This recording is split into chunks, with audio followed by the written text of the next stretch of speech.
एक वेश्या की दर्द भरी कहानी। आप मुझे किसी भी नाम से बुला सकते हैं, धंधे वाली या वेश्या। समाज में मुझे कभी भी इज्जत की नज़रों से नहीं देखा गया है। मेरे पास हर तरह के ग्राहक आते हैं, इसलिए मुझे थोड़ी बहुत अंग्रेजी भी आती है। मैं मुंबई के करीब ही 15 किलोमीटर के दायरे में एक ज़िले में रहती हूँ। आप red light area near Mumbai शब्द डालकर कंप्यूटर पर सर्च करेंगे तो मेरा यह इलाका आसानी से मिल जाएगा।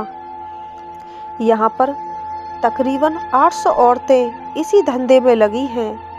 यूँ तो हम समाज से अलग थलग रहती हैं, पर हमें सबकी खबर रहती है। सर्जिकल स्ट्राइक से लेकर ईवीएम घोटाले तक, कश्मीर में पत्थरबाजी से लेकर नक्सली इलाकों में औरतों से किए गए बलात्कार तक, आपके साफ सुथरे किरदार वाले समाज में हमारी ज़िंदगी के बारे में जानने की बड़ी इच्छा होती है।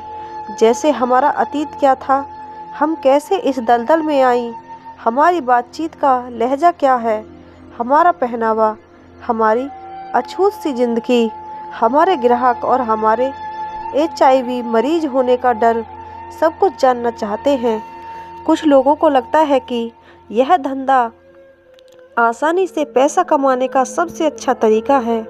लोगों को लगता है कि हम इस पेशे में मर्जी से आई हैं। मैं एक बात जानना चाहती हूँ कि आप किसी भी साधारण औरत से पूछिए कि अगर कोई मर्द आपको गलत नज़र से देखता है तो कितना गुस्सा आता है, आप कितना असहज महसूस करती हैं। जब उसने आपको छुआ नहीं, सिर्फ देखा, तो आप असहज हो जाती हैं। तो हमें यह सब करके कैसा अच्छा लगता होगा। यह सोच जानबूझकर बनाई गई है कि यह पैसा अच्छा लगने की वजह से फल फूल रहा है। आपके सभ्य समाज ने इस चलन को मंजूरी सी दे दी है कि मर्द हमारे शरीर को नोचने, तोड़ने और काटने का हक रखते हैं। यह आसानी से पैसा कमाने वाली सोच बिल्कुल गलत है। इस पेशे में आने वाली लड़कियां ज़्यादातर मजबूर होती हैं, अनपढ़ होती हैं, उनका परिवार बेहद गरीब और लाचार होता है, उनका कोई सहारा नहीं होता है। कोई उनका ही नज़दीकी दोस्त, रिश्तेदार, पड़ोसी उनकी मजबूरी का फ़ायदा उठाता है और पैसों के लिए ऐसे नर्क में धकेल देता है। मेरे साथ काम करने वाली कुछ लड़कियां तो रद्दी से भी सस्ते दामों पर खरीदी गई हैं। आमतौर पर 14 साल से 15 साल की लड़की 2500 रुपये से लेकर 30,000 रुपये के बीच खरीदी जाती हैं। साल 2017 में एक 16 साल की और दूसरी 14 साल की दो बहनों को सिर्फ 230 रुपये में खरीदा गया। दो लड़कियां 230 रुपये में बिक गईं। अगर दोनों लड़कियों का कुल वजन 80 किलो भी था तो इसका मतलब 3 रुपये प्रति किलो। ज़रा याद करके बताइए कि आपने पिछली बार रद्दी अखबार किस भाव में बेचे थे। शुरुआत के दिनों में खरीद कर लाई गई लड़कियों को समझाने का काम हमें ही करना पड़ता है।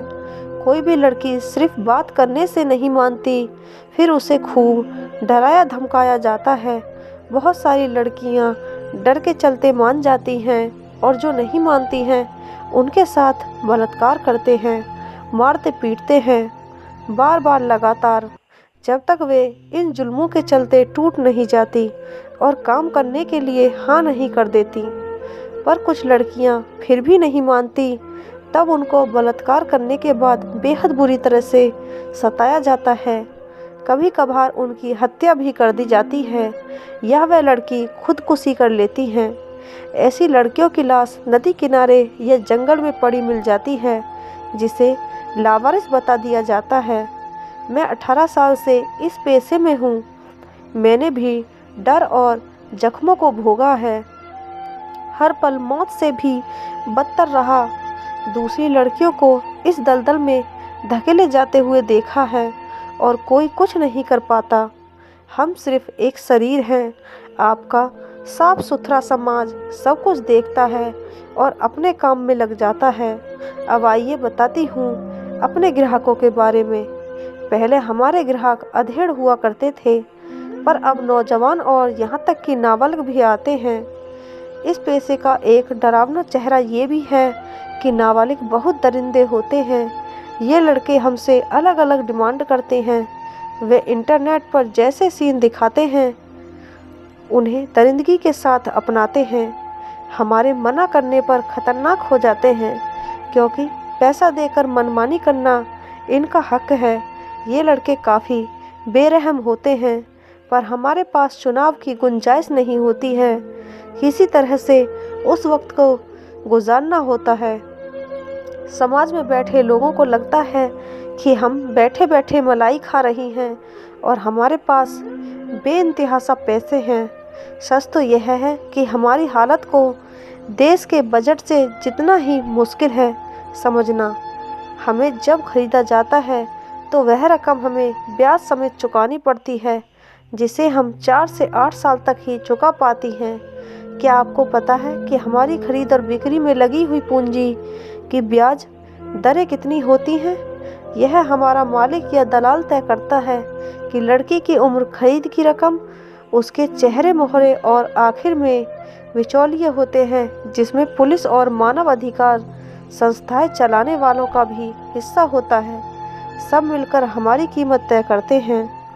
यह भी एक बड़ा सच है कि एक धंधे वाली को मिलने वाले पैसे से बहुत से लोगों के घर पलते हैं, पर वह सभी लोग सभ्य समाज का हिस्सा बन जाते हैं और हम बदनाम गलियों की रोशनी। शुरुआत के दिनों में सिर्फ हमें खाना और कपड़ा व मेकअप का कुछ सामान दिया जाता है। मुझे साल 1997 में महज 8,000 रुपये में खरीदा गया था। शुरू के 5 साल तक मुझे कभी कुछ नहीं मिला, यानी 8,000 रुपये चुकाने के लिए मुझे 1,000 से ज़्यादा लोगों के साथ संबंध बनाने पड़े। मतलब प्रति ग्राहक मेरी लागत 8 रुपये थी। हालांकि अब इस समय पर हर लड़की को एक ग्राहक से 100 से 150 रुपये मिल रहे हैं। आमतौर पर खुद का सौदा करने के लिए मजबूर एक लड़की महीने में 4 से 6,000 रुपये कमाती है। इसके बाद उसे घर का किराया 1,500 रुपये, खाना पीना 3,000 रुपये, खुद की दवा 500 रुपये और बच्चों की पढ़ाई लिखाई अगर मुमकिन हो पाई तो 500 रुपये, और सबसे ज़्यादा खर्च हमारे मेकअप का। आप सोचते होंगे कि मेकअप की क्या ज़रूरत है, पर यदि मेकअप ही नहीं होगा तो ग्राहक हमारे पास नहीं आएंगे। पिछले 18 सालों से देसी और विदेशी तकरीबन 200 गैर सरकारी संस्थाएं देखी हैं। इनमें से 7-8 को छोड़कर बाकी सब फर्जी हैं। ऐसा लगता है कि सरकारी और गैर सरकारी संस्थाएं मिलकर हमारी बस्तियों को बनाए रखने के लिए काम कर रही हैं। हमारे लिए ऐसी संस्थाएं चंदा मांगती हैं, डॉक्यूमेंट्री फिल्में बनाती हैं, पर वह चंदा हमारे पास कभी नहीं पहुंचता। अच्छी फिल्म बनने पर डायरेक्टर को और काम करने वाले कलाकारों को अवार्ड मिल जाता है और हम जहां के तहां फंसी रहती हैं। हम भी काम करना चाहती हैं, हम आलसी नहीं हैं। पर सच तो यह है कि हमें इस दलदल से निकलने ही नहीं देना चाहते समाज के ये ठेकेदार। हम जैसी औरतों का 2 बार जन्म होता है, एक बार माँ के पेट में और दोबारा समाज के धंधे वाली के रूप में। हमारी सामाजिक जिंदगी भी आपकी जैसी ही है। हम भी उत्सव मनाते हैं जैसे ईद, दिवाली, क्रिसमस, सब कुछ। उसकी बहुत बड़ी वजह है कि हमारे इलाके में सभी राज्यों से और विदेशी जैसे नेपाल, बांग्लादेश, म्यांमार, रूस, आयरलैंड और भी बहुत देश की लड़कियां इस चक्रव्यूह में फंसी हुई हैं। हमारा रहन सहन पहले अलग था, पर अब नहीं। हमारी भाषा अलग है, हमारे धर्म अलग हैं, हमारी जाति अलग है, पर 18 साल से एक साथ रहते रहते हम लोगों ने एक दूसरे को अपना लिया है।